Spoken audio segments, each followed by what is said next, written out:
It's a bit of a weird one, isn't it? I mean, this is a particularly kind of gruesome It really story. is. I mean, children between 3 and 5 years of age, there's, thousands and thousands of pictures. I'm afraid I don't feel any compassion at all for him. I've got grandchildren, a granddaughter of 1 year old and a granddaughter of 5-year-old, and the thought of anybody looking at photographs of them, what I do feel compassion for is his family.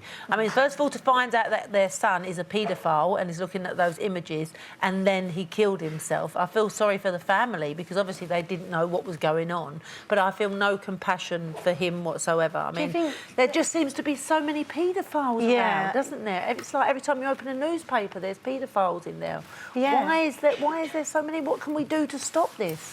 I don't know, but I really don't know. It is horrifying. But do you think that because you don't and I don't know this person personally, it's easy to detach yourself from any kind of compassion or grief of their loss? I feel exactly where you're coming from and hold the same stance, but had that been someone I'd known for a really long time and felt I knew, and before any of that had come out, I would struggle to not have any emotion whatsoever to their death. Not that that makes what they did any less painful and horrendous and horrific for all the families, but I can see why long-term friends and people that knew him are still grieving and upset by his passing.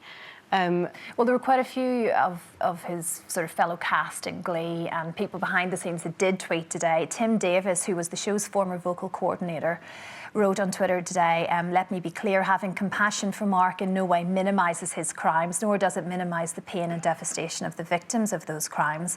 I'm just saying stop adding to his family's pain. Yeah. This was their son. If you're without sin, feel free to cast stones. So he's slightly trying to say what you were saying, really, Linda. Yes, he obviously is guilty and was guilty of this, but his family are not.